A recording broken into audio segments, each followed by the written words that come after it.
My name is Dr. Imogen Diel. I am the Programme Coordinator for the Holocaust and Genocide Research Partnership, and I am delighted to be opening this event tonight where Professor Wendy Lauer will be in conversation with Dr. Christine Schmidt, discussing her new book, The Ravine, A Family, a Photograph, a Holocaust Massacre Revealed. My job very briefly is to go through some housekeeping. So firstly, you'll see that your microphones are muted.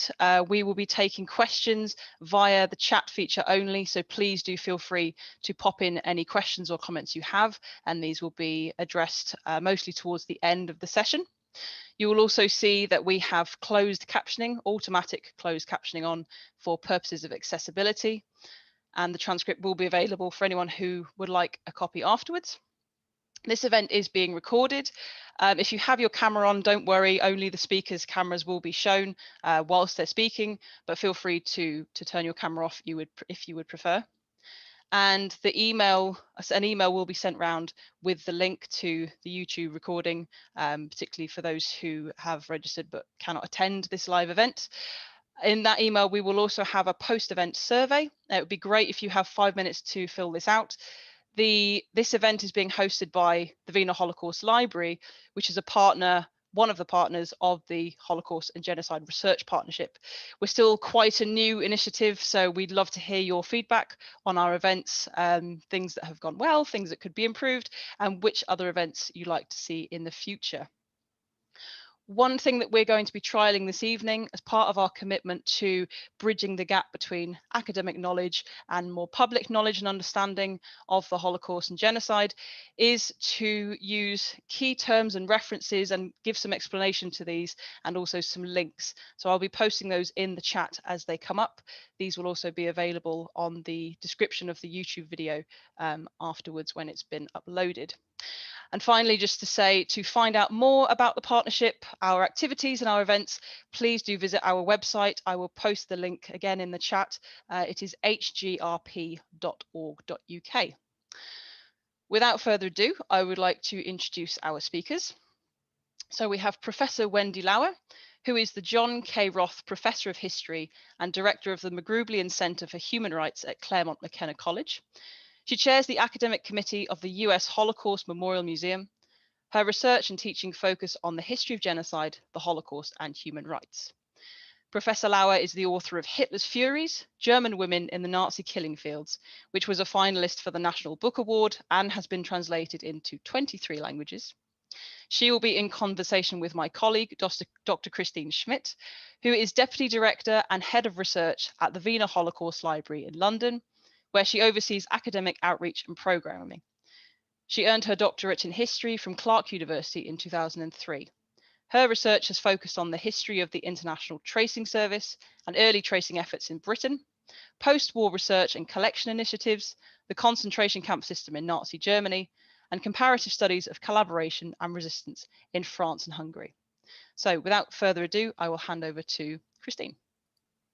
Thanks, Imogen, and of course, thanks to everyone for joining us, and of course, special thanks to Wendy for being in conversation. I'm really honored to be able to have this conversation with you. And first, I just wanted to congratulate you on this extraordinary and incredibly moving book. I'm sure there's going to be lots of questions, so I thought we could just dive right in. Your book examines in minute detail the history of a mass shooting of Jews in Mariupol, now Ukraine. And you recreated this through a forensic examination of a single photograph, which perhaps needless to say is horrific, essentially capturing genocide being committed in the act. So I wanted to start with a question, how did you come to this topic, and why did you decide to write a book on it?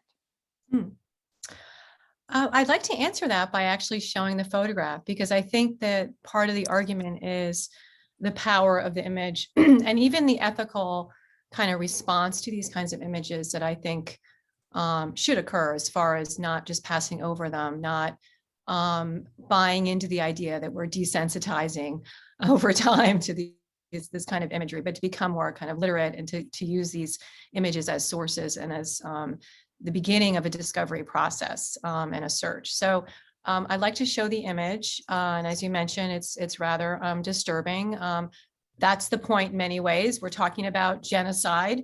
We're talking about the Holocaust, and it is the kind of penultimate, it is the the lengths to which genocide go is, I believe, pictured in this very image. So if you'll just bear with me, I'm going to share my screen. We all know the routine here, the the way this works.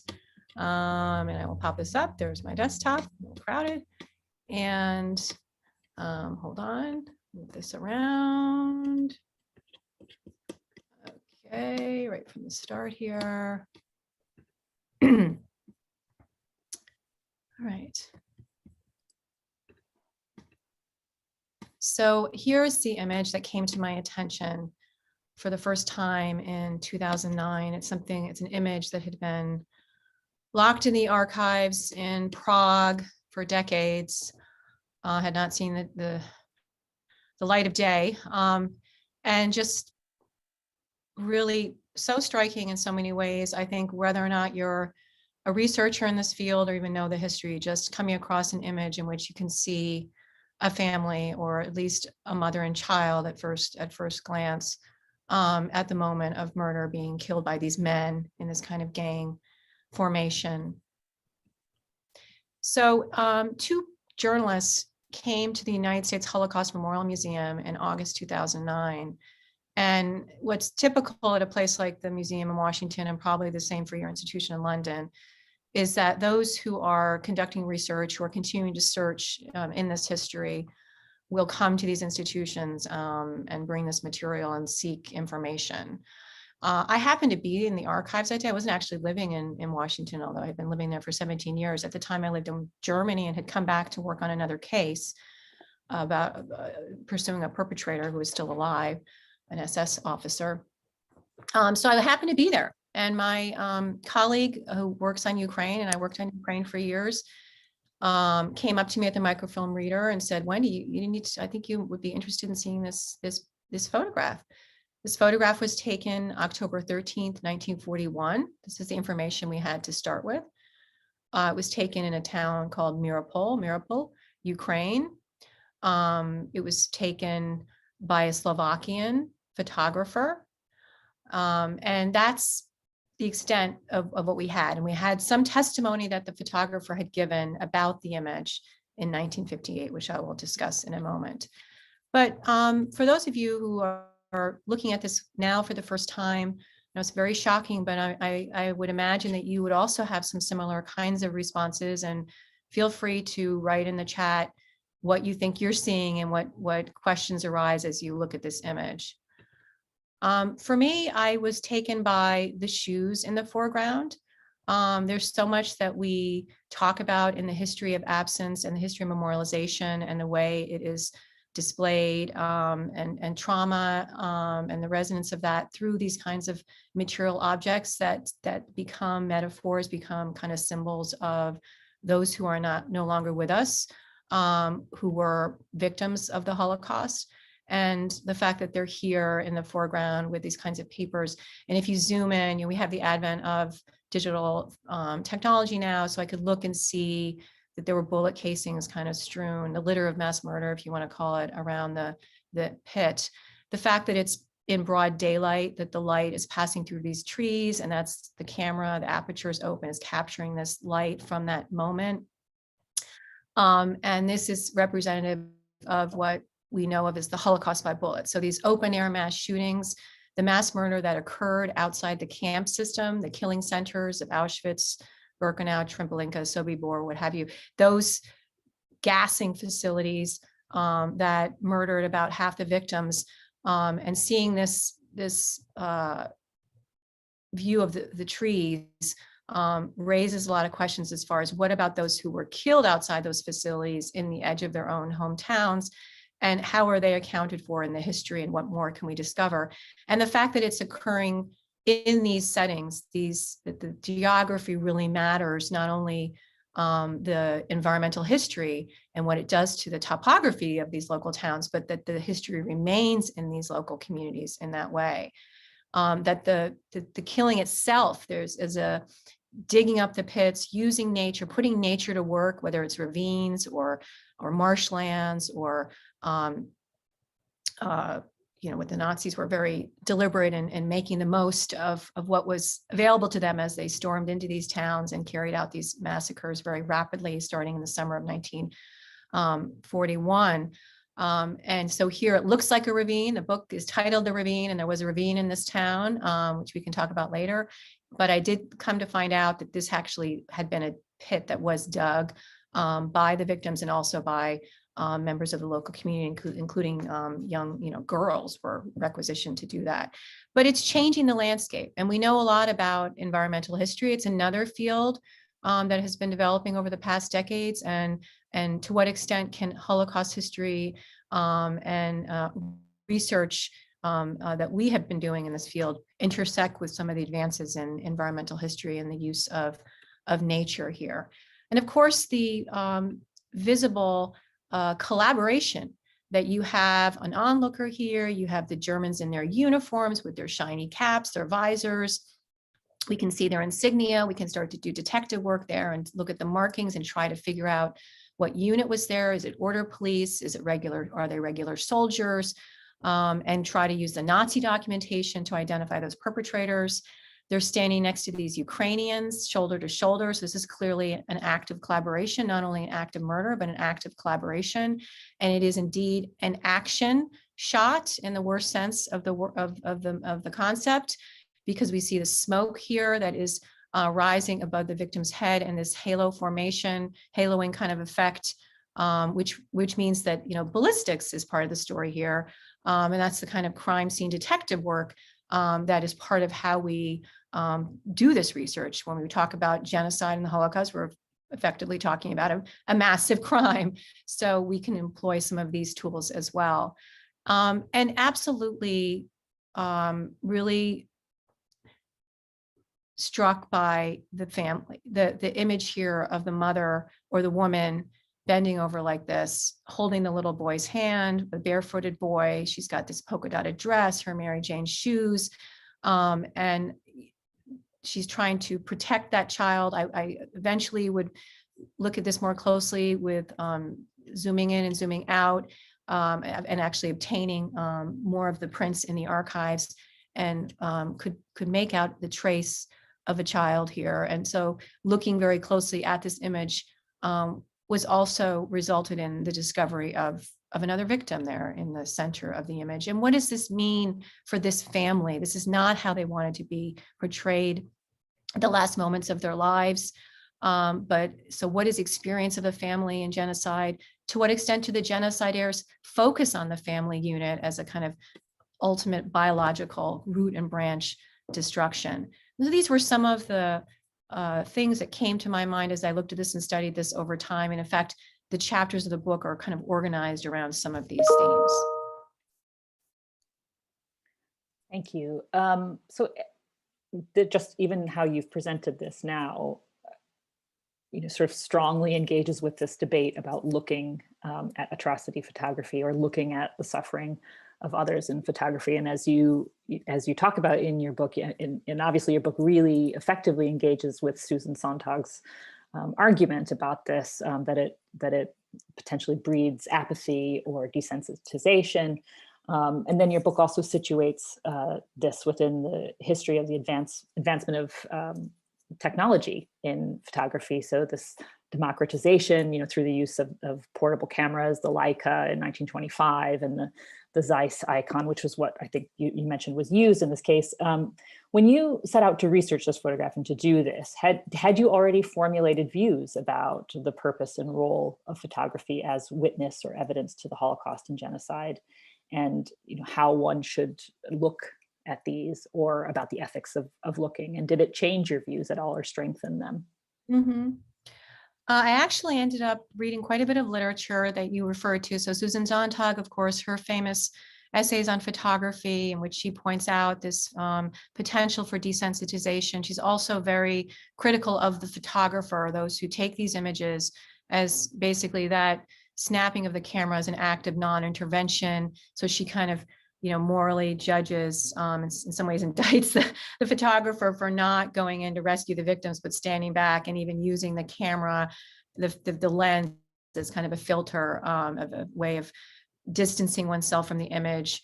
kind of impugning the photographer in that way. And there's a reason for that, because of her own encounter with these types of images in her own experience directly in the 1990s with the wars in former Yugoslavia. And so it's a fantastic book, and I highly recommend it. And she followed up that book with another one in which she retreated a bit on the argument about desensitization, because she did face some criticism for on that part of it. But and then there were studies by colleagues who argued, one called Choose Not to Look, like that we shouldn't look at those images, such as the one that I just showed you, because it is denigrating the victims further. And that's not how they would want to be pictured. That's not how you would want your grandmother to be portrayed in mass media or on display in museums. And so I was very intrigued by this kind of ethical dilemma and the discussion over these images, which weren't going to go away per se, which were proliferating in social media, not only in the Holocaust imagery, these iconic images, but in all kinds of events of mass atrocities in our own lifetimes. Even thinking about how much, even though it's not an atrocity image, but the image of that little boy, Alan Kurdi, the Syrian boy who washed up on the Turkish beach of Bodrum, or, in our own history, the little girl running from the napalm attack in Vietnam. And so we kind of, and of course in Holocaust imagery, the bones from Bergen-Belsen. These are not going to go away, these images. They are, as Hannah Arendt said, kind of with Holocaust images, instances of kind of truth. They contain those hard realities. And yes, what do we do with them? We deal with them very carefully. I argue we have to figure out what's going on. We have to investigate them.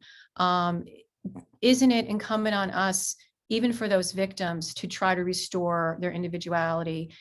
We cannot, in displaying them without doing that, we are, in fact, I think, being irresponsible. But even to make that attempt and to pursue that is an act of memorialization. And in the act, you discover so much, as I did in this photograph, and that, in fact, the image is one of resistance and collaboration. The collaboration of the Germans and the Ukrainians, shoulder to shoulder. They can't speak the same language, but they're pulling the trigger, and they're killing these Jewish families. The Ukrainians knew these Jews in the community because they were local Ukrainians. But the photographer who took this very clear image at close range, standing there in uniform, he was one of the guards who was in part of the occupation administration after the Nazis moved in. They brought in reinforcements from their Axis allies, Slovakians and Hungarians and Romanians. And so he was drafted and deployed there, and just found himself in this town. He did not want to be there, it turns out. He was a hobby photographer. As you said, the Leica, the Zeiss Icon, these are all coming into existence. They're patented in the 20s. They're hitting the consumer market in the 30s. By 1939, like 10% of the German population owned cameras. The propaganda ministry, Goebbels, was telling everybody to, document the triumph of Nazism, including with their handheld cameras. Of course, they didn't want to document the mass crimes because they thought that would incite more resistance and rebellion. So that was a tricky policy to manage, and there were contradictions there. But Skrovina, the name of the photographer, and here he is on the left, Ludmila Skrovina from Banska Bystrica, Slovakia. He was there on the scene with his camera. He was the company scribe. And I went to check it out, and he took this series of photos. The central image is the one that I just showed you, but that was his turning point. That was his enough moment. He took that image to fight against what was happening and smuggled them out with the help of his wife. The two of them were resistance fighters together, and showed those images to Jews back in Bratislava. He himself was interrogated by the kind of Gestapo-like authority in Bratislava. Was subjected to some harsh treatment himself just for taking those images, and ended up trying to rescue Jews and hide Jews in his attic. One of them was an OBGYN and actually delivered his son, Lubimir Jr., in 1943. So that image, there's, once you conduct that kind of research with all of these different tools we have at hand to do such research, one can find out a lot. That in fact, the photographer was not a collaborator. It was a completely different kind of person, and that image had a different meaning for him, and it set other things in motion, including acts of resistance. And do you think, I mean, you mentioned that this is one of the few photographs, I mean, you said this was his enough moment, and this is one of the few photographs of genocide being committed in the act. Do you think there are more images like this to be uncovered? Certainly, yes. When you have millions of photographs being taken by ordinary soldiers and ordinary witnesses that all cannot be completely confiscated, when you have a culture of, in the Nazi system, for instance, of creating photo albums for your commander, your commandant, your Stroop, when the Warsaw Ghetto was razed and destruction of the Warsaw Ghetto occurred in April 43, the head of that campaign actually produced a photo album for Himmler to say, look, this was my good work, to kind of show off his quote unquote achievement. This is happening also in the camps, the Lily Jacobs album, the Auschwitz album. We also have a new album that turned up of Sobibor, which shows Demjanjuk hanging out with the German officials, and had that photo album of Demjanjuk been around during all of these trials and cases, you know, things, the cases would have gone in a different direction. So these photographs are around. That last album was found, I think, under someone's kitchen sink in Germany. So they're around. I would imagine that when some people discover them in their attics or under their sinks, if it's family members and they're complicit, then they may not survive those albums. A lot of them have been destroyed. So when they are uncovered, you know, of course, we want them to go to archives to do this kind of research, to write these histories, and to potentially research the victims as well. And the way that you know, we've kind of opened with this sort of puzzle piece, I think mirrors how you've written the book, and you sort of organized the book around different kind of characters portrayed in the photograph. And, you know, you show, you know, very, I think, adeptly how you combined a variety of sources, both documents and people, to reach your conclusions. And in a sense, I guess this shows, you know, this is quite powerful commentary on the vast amounts of information we still don't know about the Holocaust. And I just wanted to zero in on something that we talked about actually before we went live, on family history, which, as you've said, plays a big part in this, and especially talking about the photographer's family, but also the family as a kind of a unit of measure of the destruction of genocide. So I just wanted to ask you a bit about the ethics of this kind of research and engaging with family histories, or some might say living history. And we've kind of marketed this event as an HGRP event, but also as part of the library's Family Histories of the Holocaust series. So as a historian, how do you put yourself in the picture and write yourself into the story? And how did you navigate the relationships with the families involved ethically and sensitively? Wow, lots of questions. Okay. So just kind of writing these all down because there are various aspects to these questions. First is the historical kind of conceptual theme of the family in the history of genocide, and in the history of the experience of genocide, choices that the victims have to make, the gendered elements of this, the family dynamics, which, you know, once you start to look for that in the source material and the memoir literature and the testimony material, it's pretty striking. And yeah, I mean, I could go on and on about that as far as survivors talking about their families and regrets and decisions that were made at the time that were fateful, or the ultimate horror. You know, if genocide is the crime of all crimes, isn't the ultimate horror dying with your family, being murdered with your family, seeing your children suffer, and having your children see you suffer? And so much of this came out as we looked at other cases of genocide in the Congo, and the way genociders deliberately use this as another level of sadistic cruelty and torture, at the same time, with the goal of pure elimination, root and branch of genealogically of so-called races or tribes.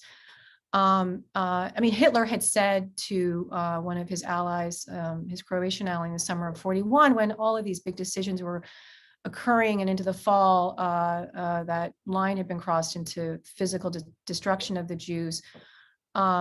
he said to him, we cannot have one Jewish family left on the continent of Europe, because the offspring will rise up and avenge. And he said they always come back, even with the expulsions, they come back. So the genocide heirs were clearly, and the Nazis in particular, because of their biological genocide, were constantly pursuing these kind of pro-natalist and anti-natalist policies. And this was kind of typical of the eugenics movement in this time. So that was important to me. And it hadn't really come up in the Lemkin's work, the Raphael Lemkin, who coined the term genocide and helped craft the convention in 48 that was passed. So it's kind of there in the indictments in Nuremberg, but not kind of front and center. And then after the war, there's an emphasis on family as restoring the family is restoring civilization and the family of nations. So I just was intrigued by that theme. And also that the search for the missing is really driven by family members who have to deal with these various agencies, and how that intersects with like the bureaucratization of searching for missing and tracing services, and that kind of disconnect between the deeply personal search for a loved one with the photograph. This is my child, this is my father, have you seen this person? This kind of intense search. The issue of working with family members themselves and being transparent in that process. First of all, in my book, I wanted to show how research is conducted and show the subjectivities as well as the empirical kind of objective tools that we have, and going into archives and analyzing documents. And that I'm a real person with my own bias or my own decisions I make as I pursue this search, and just be totally transparent about that, and to engage people in how that research can be conducted. So it could be instructive. Again, this book is also for my students too, and graduate students, and this is how you might want to pursue your questions. And these are the resources available, the kinds of archives, the kinds of ways that you can analyze documents. So I put myself in the story, kind of personal turn, because it was also for me important to show like how research happens, what happens behind the scenes, how do we actually determine facts and find them and come to these and establish the truth of what happened, because it's not made up, it's based on a reality. And dealing with the family itself was, I mean, I've always had incredibly, especially among the within the victim community, embracing my work and supporting it and working together collaboratively in the best sense, and trying to uncover more information and share whatever materials we have, and not be afraid of that. And just can be a very gratifying experience, especially because it's such difficult subject matter. So that helping one another and discovering together. And I've gotten so many emails from families, Jewish descendants of victims, those family members, and I wish I could respond to all of them. I promise I'm going to in time. And I just so that's been surprising in many ways, that response from family members more than ever before, because that topic is in the book. But it makes me realize too that this search, had focused on the immediate post-war period, but it just continues, across generations. This is a cross-generational, we talk about memory across generations, but that search for information is just, it's there. It's like that open wound for those family members, and they'll never, I don't think, be total closure, because murder is, how can you kind of reconcile murder, right, of a family member? That's a big question. But this search for more information is part of that grieving and part of that kind of understanding that happens. And I appreciated that family members allowed me to participate in that with them. Thanks for that. I'm going to come back to that point. And I didn't want to sort of stop you in the middle, because it's such a compelling theme that runs throughout your book. But there are family, I wanted to mention too, that part of it's not as prominent in the book, but I also was struck as well by the family trajectory. And Levinas talks about the trajectory that happens in these kind of traumatic events, that anyone who's on that scene gets kind of like their lives get kind of thrown off into all these directions. So I thought about that photograph as an event, and that everyone in that photograph, living or dead, murdered or who walked away from that scene, there's a trajectory of that event that spins out kind of, including to me, right, with that photograph coming into my hands and acting on it, like all the different forms of kind of agency that project out of an event like that, that's so powerful. And so it's not just the victim's family, but dealing with the family of the photographers you mentioned, trying to find the descendants of the perpetrators, going back to the town and trying to find the collaborators' families, and talking to the families in Ukraine about what it's like to be there today. Could you talk a little bit more about that process, actually, the research that you did on site? And I know in the book you talk a little bit about, or not even more than a little bit, about your work with Yahad and Unum, and how that process of research is carried out in interviewing eyewitnesses and their descendants. I mean, that sort of picks up, and I'm going to come back to the question of who the book is for, because you mentioned your students, and it'll come back to this issue of looking again. But why don't we maybe go with this question first, just talking about how you did the research on site. Sure. So I'm going to move to a couple of slides just to give you a little visual of the town, so you can see the place in more of the current day. By the way, this is the actual camera, and so I've got this next to the photographer. So we have our photographer. Here's the actual camera he used to take that picture, which he donated to a museum in Bratislava, and that got me in touch with the family. He had come out at the end of his life. He died in 2005. And donated it, and realized that photograph and the camera, that should be part of a little exhibit on the Holocaust, and was very clear and intentional in the letter when he donated it. So the fact that he came into kind of a public space like that allowed me to find him, not just through Facebook or whatever, these kinds of tools, but so I felt like I could contact the family because he had already made himself known and had that last wish, which we could, and there he is. There's our photographer. This is taken in Mirapol, in a photo studio in Mirapol, a few weeks, it's dated, a few weeks before, in 1941, he's in the center there, before he took that photo of the massacre. And this is just German promotion of the handheld camera at war to photograph the war as you're experiencing it, the optical panzer, So Mirapol is in what is called the Pale of Settlement historically, the Jewish, what the czars had set up as a kind of reservation.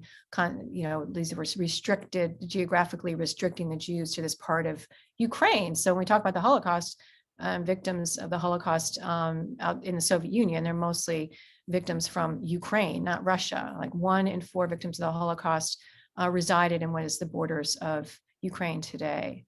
And here's the town that I visited a few times. This was the first time I went, Mirapol, and this is the center of the town. Rather, not the most lively place, which we can explain, and not, as the results of the Holocaust, in part as a result of the Holocaust, because of the loss of that Jewish community there, which used to be here in the center of town. This is the marketplace. Looks pretty desolate. This is a memorial to the Second World War here. But this is about, a century of Sovietization, Stalinization, a failed Soviet experiment.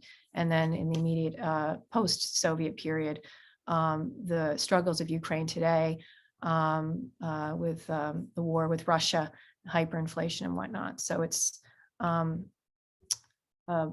region that deserves our attention as far as its history and what it's struggling with today. This is how the Jews were forced to march in this direction from the marketplace to the forest nearby. Now, as I was doing this kind of on the groundwork, in a sense, trying to corroborate the photograph with the testimonies and the archives and their statements, and whether they measured up with the actual proximities and the locations of the buildings, and the location of the murder site versus where the Jews resided in town. So that was part of my kind of on the ground investigation. And I had been going to Ukraine since 1992. So I always, participated in that, like understood that my research was had a kind of anthropological element, for better or for worse, that I would go to those actual sites and try to talk to people on the ground. I mean, we're, in the aftermath. There's all this talk of aftermath studies as if aftermath, isn't in our lifetimes. But, having worked on this, really started studying this in the late 80s, and then the Soviet Union collapse, just seeing, talking to perpetrators, talking to survivors, seeing the bullet holes on the walls of buildings in Berlin and Munich. We can't disassociate ourselves. We can't separate ourselves. We are still in the history of an event of this magnitude. The ripples, 10 years, 20 years, 70 years, it's in our lifetime. So when Yehad and Unam Patrick Dubois, the French priest who founded that organization, started doing work in Ukraine and has ultimately discovered hundreds now, I think over 2,000 different mass murder sites, and plotting them systematically based on documentation and collecting testimonies from the Ukrainian witnesses who participated in these mass murders, have been absolutely really important for filling in that history, that the documentation, where the documentation is missing. The Germans didn't care about when they told a Ukrainian girl to dig that pit. And I talked to a Ukrainian woman, now elderly woman, who was part of digging the pit in the photograph that we looked at. They, and doing this in broad daylight, they didn't care that Ukrainians were brought in to do this horrific work and that this was going to be left in their hometowns and that they were killing their neighbors, and fomenting that violence. They just moved in, occupied, moved out. So, that history was not documented in the German records. So the work that Father Dubois initiated, I supported and was an academic advisor as well. And we worked together on projects. And I decided, I gave his team all the material I had from the archives and the photos. And I was like, okay, let's do this. Let's go into the field. Let me see how you actually conduct this kind of research. And we did. We used these Soviet records to go through. This is a investigation right after, or this is later in the war, or this is later actually, but this sketch of the Jews who were, the arrow shows that was a marketplace. They're being forced to walk down here and into the park. And here's the park where the photograph was taken, where the mass murder occurred. And this is part of the Soviet investigation. We have our Ukrainian collaborators. We caught up with them. Here they're being fingerprinted. So it's pretty remarkable in terms of the pursuit of justice. The Ukrainians in the photograph were identified and convicted, and 2 of them were executed in 1987, only a few years before the collapse of the Soviet Union, only a few years before Ukraine got its independence. For the record, the Germans were identified in a very perfunctory case in 1969, but there was no trial. It was just a kind of pro forma. These are other images. That's the German case. I wanted to show you the picture that, we'll go back to that in a minute. This was the Yehad and Unam work. So we went into the field with this image of Jewish families, and we talked to the Ukrainian witnesses and found out in town who was there, who saw what, who did what, and they just gave us their view of what happened. They didn't tell us, they didn't know the history of the Holocaust the way that we studied academically in the different debates, and they just had their piece that they saw or they knew, and so it was a collection of kind of shards of memory that we had to piece together. Part of the work involved this elderly man was a young boy. He was working in the fields with grazing cows, heard the sounds, heard the screams, ran over, and he's pointing out. He could describe the color of the German uniforms of the killers. I mean, it was incredible what memories they did have. Although they were very discreet, they were pretty solid. Here we are interviewing another witness whose father was working for the Germans, and they were given a Jewish house.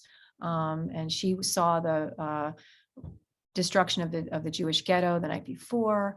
And here we're walking along that path. The Hod Unam team and I, this is 2016, going into the forest to the site that is pictured in the photograph. That's Andrei Amansky, and then we have a French filmmaker here and an interpreter. And we went in and we realized as we got in there, and this is not the best image, but the landscape, as I mentioned before, the kind of ecosystem, the environmental history was very helpful, as I read in forensic archaeology, how the displacement of soil in the digging of these pits, the decomposition of the victims, especially when they're clothed. And this just completely changes the landscape into kind of a moonscape. It's just you're standing there and you just say, whoa, these are irregular kinds of formations here. The vegetation is disrupted. And we just, we were there and we were looking and walking around and realizing that this was the scene, and moved the muck and found bones. We found vertebrae, we found skull fragments. And this is because when the Soviets investigated the case late in 86, 87, they needed the bones, the evidence of the victims as part of the case, and did a very thorough exhumation, rather rough, sometimes using trucks and kind of bulldozers. And this disrupted all the remains. And of course, raises the other question about the dignity of the burial, and the right to have a proper burial and not to disrupt these remains according to Jewish law. Well, this comes back to something that you just mentioned about this forensic turn in Holocaust studies. And obviously, I wonder if you could sort of comment on the strengths and weaknesses of this approach, and if you think your book sort of promotes this interdisciplinary approach to Holocaust studies. You mentioned the ecology and now and this sort of forensic aspect. I wonder if you could say a bit more on that. Yeah, we have forensic advances in forensic archaeology, Catherine Powell's work, and of course, Carolyn Sturdy Cole's work on some of the actual sites like Treblinka and working on the Channel Islands. And it raises all kinds of challenges, not only about religious law and disruption of human remains and souls, but it's also about those localities and those communities, and do they want people kind of digging around and doing this kind of research, and what is to be gleaned? Like, why are you doing this 50 years, 60, 70 years on? First of all, a lot of this came out of genocide studies, where we see the use of aerial photography and the identification of scarring landscapes to help us find, for instance, where there are mass graves in northern Iraq, and in the pursuit of, on behalf of the Yazidi. So these are happening, or we mentioned Srebrenica earlier, and the search for the missing there, and the fact that the genocidaires in that case, Milosevic and company, they were very deliberate in their massacres against the Muslim population, the Bosnian Muslims, of bringing in bulldozers like this to dismember the victims, to make them unrecognizable. They were so keen on on working against the identification of victims that the victims' remains were strewn in different locations and had to be, literally pieced back together. So that challenge that was faced in the 90s then generated more work on how can we do this kind of identification work, and the importance of forensic archaeology. So that's important for today, as the crimes are happening, and to quickly go in and identify them and get the world on alert, get the ICC in motion, get the prevention regime that we've developed has that technical kind of forensic piece to it. And so I just kind of took that and tried to see to what extent it could be provide more information on this crime from 70 years ago.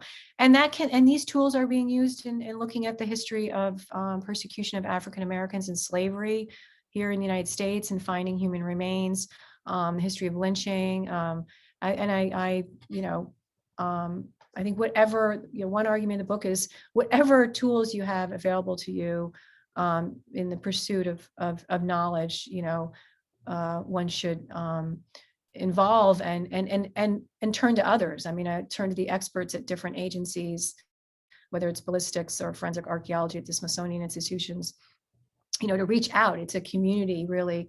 It's a collective crime, and it's a community that it takes in some ways to solve it, to work on it, and to pursue some sort of redress, justice, and also repair for the families. Thanks, Wendy. It's obviously a strong case for working collaboratively with others, and it's quite a remarkable amount of information that you were able to pull from this single photograph. I just want to come back to, before I see that there's some questions coming in, and I'd like to turn to those very soon. I just want to come back to one other point that you were talking about before, about kind of the political nature of tracing work, and this sort of categorization of individuals as categories. And we sort of talked about this before in our email conversations and our pre-conversation about Jenny Edkin's work on the missing. And you talk about the missing, or as Jenny Edkins calls this, unmissed person. So in other words, people who were murdered and who are missing and who have no family or descendants, and there are no eyewitnesses searching for them. And she, in her book, has this quote about photographs, sometimes being the only thing that's left. As she says, sometimes all that's left to insist that a person was indeed once there is a photograph. Photographs challenge the traumatic disruption of time and place. They make the missing visible, but photographs themselves are ambiguous, at once present as objects, yet inevitably records of an absence. So I wanted to just sort of end my kind of questions to you by asking how do you think this sort of search for the missing shapes our understanding of the history of the period? Who counts among the missing of the Holocaust? You referred a bit earlier to gaps in the evidence. And so, for example, in German evidence, which would never have accounted for the Ukrainian girls who were forced to dig these pits. So how does that, who's being searched for, shape what we know about the Holocaust?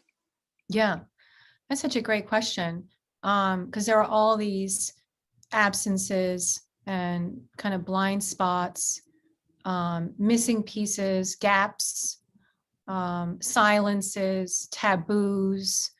All of this is lurking there in all these histories, because you talked about why you write yourself into it, because of our own, in a way, subjectivity, our own bias, and also because you have kind of various disconnects, which is really clear in Edkin's book, as far as the search for missing that has to, the energy it takes to continually search for a person who loses a loved one, a parent or a child, and walks around with that photograph and as determined as ever, but then has to confront all these agencies and these bureaucracies, which are not prepared to really respond to that, but to deal not with people as individuals, but as statistics, and especially because these are massive crimes. And so it was hard even for these tracing services, and it's fantastic that the ITS continues to really do this. This is part of their mission based on that huge archive.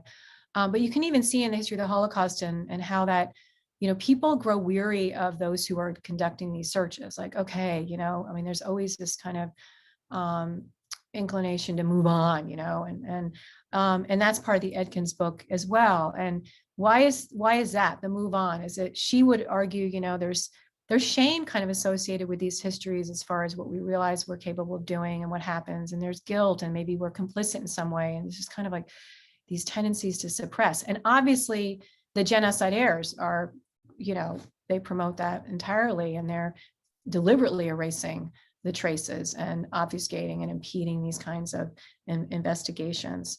So that's, these kinds of efforts, the more memorialization, obviously, every year, and the rituals, but I see this kind of research as a way of resistance, of working against that, of that suppression of the missing. And when you're open to that kind of investigation, you're also open to finding out new information about the Holocaust as far as who those missing are. My photograph featured this, would turn out to be a Jewish family. But of course, in that process, you discover other communities that are victimized, that haven't been accounted for in the history. A lot of the women I interviewed in Ukraine or read their testimony in the late 80s who were peasant girls during the occupation, like their entire wartime experience as far as what they were subjected to on the part of the Germans, whether it was sexual violence, some of the worst labor, because most of the able-bodied men had evacuated the Red Army or they were put into service in the police. And they're digging these pits and forcing to, feeding the Germans and picking up the remains of the victims during these massacres and gathering them, forced to climb trees to actually, because limbs and it just, what they witnessed and went through. I mean, that was another piece of, that's just, I wouldn't have, didn't realize that as much as I had in the past in my prior research. I mean, I knew they were forced laborers, Ostarbeiter, but what is that forced labor? What are they actually being forced to do? And some of it was just incredibly gruesome. And they were brave when they, in the late 80s, when the KGB came and they were speaking about what happened, or when I went to visit and they responded to me so graciously and drove me to different sites and were so hospitable and said, we want to help you too. And that's another missing piece. They're not missing people per se, but it's just how these, if we're open to this pursuit, how those untold stories of others who were victimized by this terrible war, how that comes out in the process. Thank you. Thank you for that. I'm going to turn now to, there's a lot of questions coming in, and I'll try to get to as many as possible. The first one, we're going to go back actually to very specifically to the photograph. Ed Westerman's asking about, you mentioned ballistics before. Oh yeah, yeah. By the way, I want to go, I'm going to take us, this is just the illustration very quickly of the shoes, something I found really very awesome. Actually, Bella Liebman took this picture, and this was used in a case in Toronto against some Hungarian police, some gendarmes. These are women in Szeged, Hungary, Western Ukraine, who are searching for their the deportees, Jews who had been deported. This is what's left of the Jewish community. These talk about the material culture piece of this. Going through looking for the identifying features, like that the shoes were used, not just symbolically, but actually used to identify victims. I thought was incredible. Yes, and you tie that really remarkably to that part of the image, and you sort of talking about the man who used one foot to sort of remove the shoe before he was killed. So back to Ed's question, he's asking, he said that he was struck by the close proximity of the killers to their victims. And there's another question a bit later on about this that talks about kind of the spatial nature of this murder scene. He notes that there are at least 6 visible shell casings indicating the killings have been in progress. Do you have any insights on these aspects of the photo? Quite a sharp eye. Yeah. This was something I started to look at more closely. I shared this photograph with a dear colleague who passed last year, Jeff McGargy, who was at the museum, a specialist on the history of the Holocaust, specifically on the role of the military and the military history. And he was describing to me, and he himself had gone through the military and was describing the postures as how they're holding the gun and what's going on and their positioning of their feet. And then after he died, I started to think about following up on that more. And I reached out to a district attorney's office and a ballistics person about 1.5 years ago, who's then started to describe to me what's going on with this smoke. Because why is there kind of a halo, kind of a, this opening here? And so he described to me that these, that the victims were brought to the edge of the pit and shot so quickly, one after the other. And there you can see the casings as far as other shots that have been fired, and perhaps, murdered. These are the casings from the bullets of this victim. Actually, it went into this victim.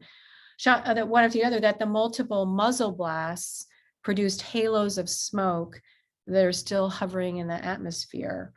And that was how he explained that to me, this kind of phenomenon. So that it's part of, a massacre, that there were victims before, and this is why it's hovering there. And then the next blast goes through and it opens up that space, but then that hovers.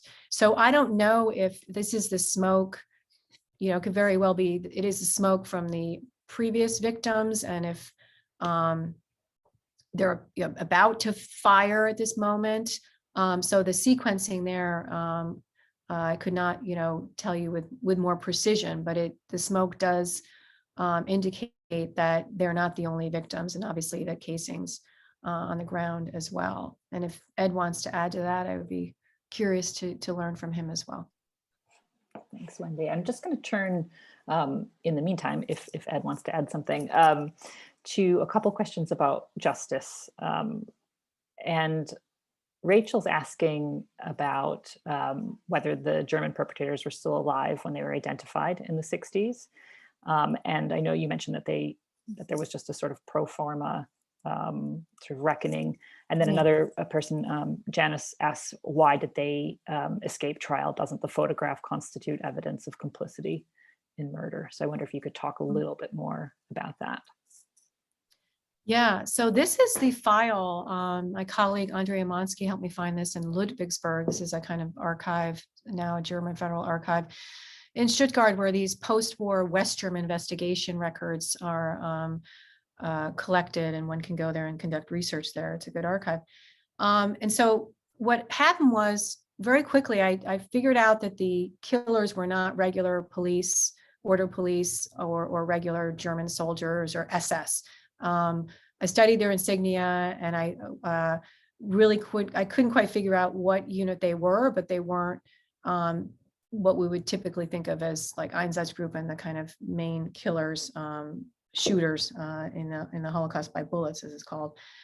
And remarkably, the photographer, very clever and very observant, he mentioned in one of his interrogations that the Germans were finance guards. And that was fantastic, because it was so specific. So then I realized that there were these finance guards from the finance ministry, kind of customs guards, who were supposed to be like checking packages at the railway station or the post office, that there was a unit stationed in Miropol in October 1941. But those records were largely destroyed at the end of the war. They were in Berlin in 1945. I looked into it and so forth, went to the archives. All we had is this little file from 1969. It's only about 50 pages. And it turned out that one of the men who was among the Germans, but not pictured in the photograph, as a retiree, went into his local police station in this little town called Lötzen near Hanover. And this is the police report. So the policeman at the desk that evening, because it was a January 1969 evening, the former customs guard walked in and said, "I want to report a crime." And this is 1969. And so this is the sheet. "I want to report a crime. It occurred in Miropol." You can see misplaced in Russia in 1941. The victims are Jewish and Russian people. I don't know who they are, unbekannt, and starts to describe the massacre, and then identifies these two killers, Kuska and Voigt, who volunteered. That was an all-volunteer killing squad in that photograph, that Ukrainians and the Germans. And so we learned that these German officials were playing cards on a Sunday night, playing Scott, and an SS man came in and said, "Why are there Jews in this town? And they need to be gone, tomorrow. And who's going to carry this out?" And these guys volunteered. Jawohl, they stood up and said yes, and wholeheartedly. They saw as an opportunity, because they were in their unit. They were known to be kind of rabid anti-Semites and had violent tendencies. So they went, and we have them in that photograph. So the investigation, as I mentioned, just really didn't go anywhere. It was good in terms of collecting more testimonies, because some of their comrades were more forthcoming, but it was great to compare it with the photograph and just see how it was riddled with all kinds of perjurious statements and deflection and diversions. And so for analyzing perpetrator testimony and all the tricks of defense and obfuscation, it was quite helpful to have that and compare it with the photograph. But in the end, one of the killers couldn't be found near Bremen, and the other one just lied his way out of any further investigation. They just shelved it after a year. They actually denounced the gentleman who came in initially and started this investigation. They said that he was unstable and had psychological problems, and he was just seeking revenge against his comrade for personal reasons. Thanks, Wendy. There was actually a question about that specific, I think that some of the elements in Paul's question about this photo showing this kind of limited numbers of victims in this particular photo, lack of people to take part in the shooting, what sort of dictated the kind of spatial arrangement of this photo. And I think that testimony kind of helps shed more light on the particular circumstances of this massacre. And I close with this question from Carol about Ludmila Blechman, who crawled out of the pit. So she was wondering if you could say a bit more about her testimony. Well, unfortunately, I did not get to meet Ludmila. She died in 2015 in Israel. She participated in the trial in 1986-87. Her testimony is probably one of the most valuable accounts of a Jewish survivor from Ukraine, period. And it happened to be a miracle. I had been using it before in another book I wrote or edited, a diary, and in my other work. So it's something that if you're interested in this history, the survival rates in these formal shtetls, less than 1%, less than 2%, is completely obliterated. And her story, the odyssey that she went through, it's really miraculous. And the way she describes her experiences, the vivid details, the memories of statements that her father said to her, the warnings he gave her, her siblings, the scenery that, not everybody has that kind of a memory or can articulate it that way. And it's such a powerful testimony. Someone wrote to me recently, said they might want to even do a book about it, or even a documentary or something about it. But yeah, it was so rich with imagery and with detail. I integrated it as much as possible. And it was really all I had as far as a voice, since I couldn't ultimately determine with certainty the names of the family in the photograph. But Ludmila, was in some ways helping me kind of represent that community through her voice, and sadly, the only voice. Thank you. Okay, so I think we've actually reached the end of our allotted time. I wanted to thank you for answering these questions and for taking in questions from the audience. I think, overall, your book, it's such a remarkable feat of research, and as you said, research as memorialization. It also kind of overturns this idea that, the Holocaust was an industrial killing process. We see this evidence very starkly portrayed. It's just been a pleasure speaking with you about it, even if obviously the topic is quite heavy. So thank you for doing this for us. And I'm going to hand back to Imogen, who will close out our event. Thank you, Christine. There's not really much left for me to say. Sorry, I would just say that the Ravine has been published in the UK and the US, and I'm sure in other places for our other international audience members in hardback, and will be out in paperback later this year. I would just like to say thank you to Professor Lauer for her time and sharing this important and fascinating work. I'd also like to thank my colleague, Dr. Schmidt, for chairing this event, for asking the questions, and of course to our audience for all your questions, your comments, and also your time.